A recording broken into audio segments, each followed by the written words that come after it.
بسم الله الرحمن الرحيم وجدتها وقومها يسجدون للشمس من دون الله وزين لهم الشيطان أعمالهم فصدهم عن السبيل فهم لا يهتدون.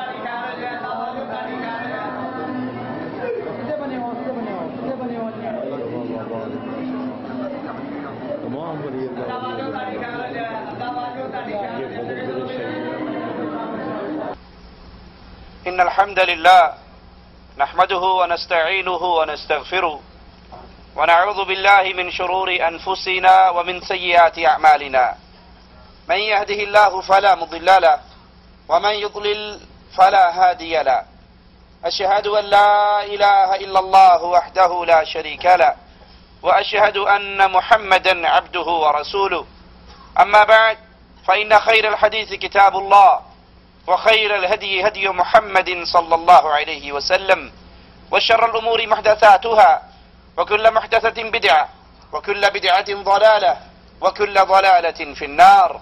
أعوذ بالله من الشيطان الرجيم. بسم الله الرحمن الرحيم.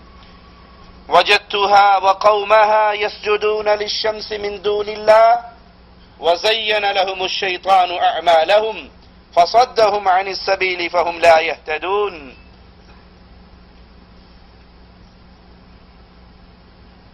اللہ ہمارا خالق اور مالک ہے.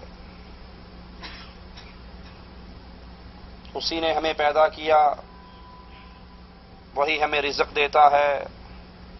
زندگی اور موت اسی کے ہاتھ میں ہے. ہر طرح کی عبادت کا حقدار بھی صرف اللہ ہے. عبادت کی کروڑوں قسمیں کر لی جائیں تو کروڑواں حصہ بھی اگر انسان اللہ کو چھوڑ کر کسی غیر کے لیے کرتا ہے تو وہ مومن نہیں کہلا سکتا. مومن وہ ہے جو ہر طرح کی عبادت کو خالص ایک اللہ کی ذات کے لیے کرے.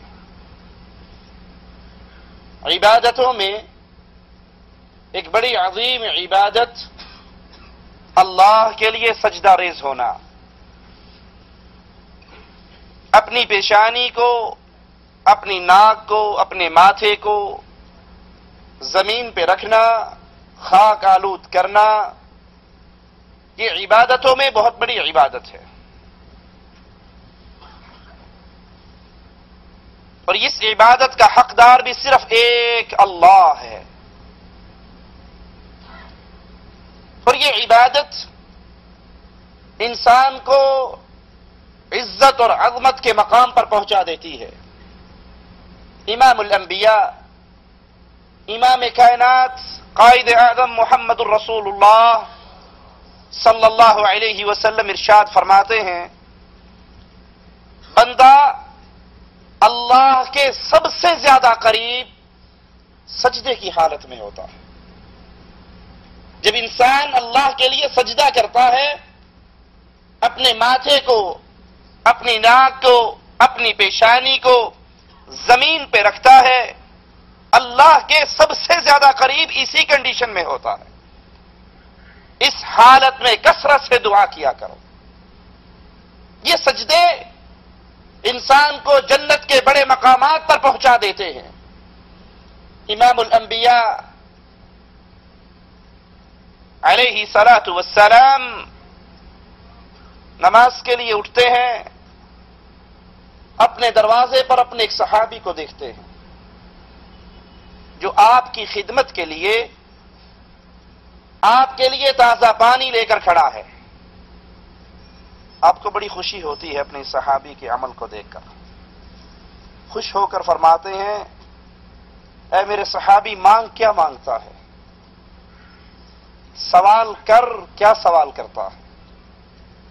وہ صحابی کہتے ہیں یا رسول اللہ صلی اللہ علیہ وسلم, میری دل کی تمنا, میری خواہش, میری آرزو یہ ہے جیسے دنیا میں آج آپ کے دروازے پر کھڑا ہوں, امام الانبیاء قیامت کے دن جنت میں آپ کا پڑوس چاہیے. آپ نے کہا کچھ اور مانگ لے, کوئی اور سوال کر لے. کہنے لگا نہیں آقا, بس ایک ہی تمنا اور آرزو ہے, دنیا میں جب جی چاہتا ہے آپ کے مبارک چہرے کا دیدار کر لیتا ہوں. اس صحابی کے جذبات کو زبان حال سے بیان کرنے دیجئے.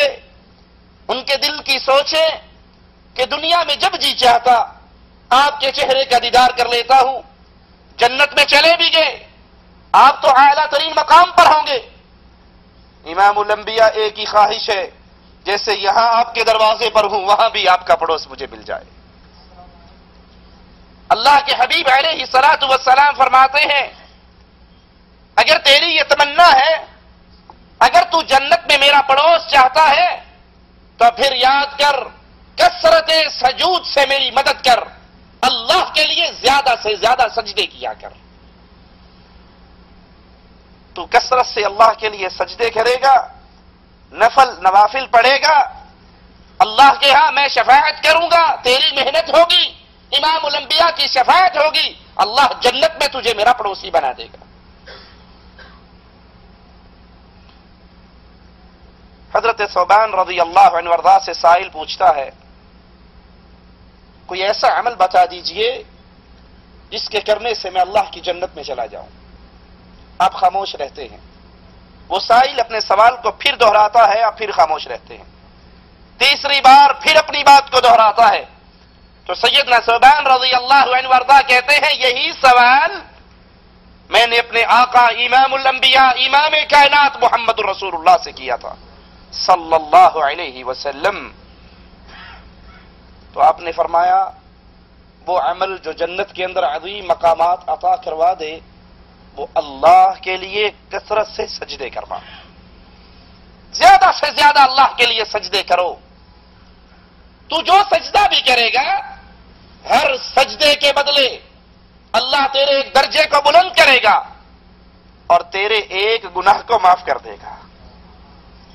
اسی لیے امام الانبیاء امام کائنات محمد الرسول اللہ صلی اللہ علیہ وسلم فرماتے ہیں جب آدم کا بیٹا سجدہ کرتا ہے شیطان روتا ہے, شیطان افسوس کے کلمات کہتا ہے اور کہتا ہے کہ مجھے ایک سجدے کا حکم ہوا, میں نے اس کا انکار کیا, میرے لیے ہمیشہ کی جہنم ہے, اور یہ آدم کا بیٹا اللہ کے حکم سے سجدے کرتا ہے, ان سجدوں کی بنا پر اللہ اپنی رحمت سے اس کو جنت میں داخل کر دیتا ہے. یہ سجدہ خاص اللہ کے لیے عبادت ہے, حق ہے مالک کا, اس میں اللہ کی مخلوق کو شامل نہ کیجیے. اور غیر اللہ کو سجدہ کرنا, اللہ کے علاوہ کسی اور کے لیے سجدہ ریز ہونا, یہ عمل مومن کا نہیں, اہل ایمان کا نہیں, یہ عمل کافروں کا عمل ہے. قرآن حکیم کی آیت پہ غور کیجیے.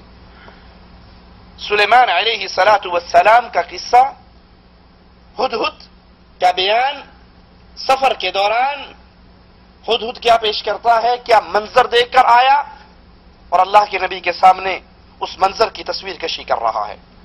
انی وجدت امرأة تملکہم, میں نے ایک عورت کو دیکھا, عورت کو جو مردوں پر حکمران بنی ہوئی ہے. مردوں نے اپنی داڑھیوں اور اپنی مونچھوں کی نگہبان ایک چٹیا والی کو بنایا ہوا ہے. یہ بات ہدہد کی عقل میں, ہدہد کا فہم اس کو تسلیم کرنے کے لیے تیار نہیں کہ یہ کیسے مرد ہیں, یہ کیسے مرد ہیں جن کی حکمران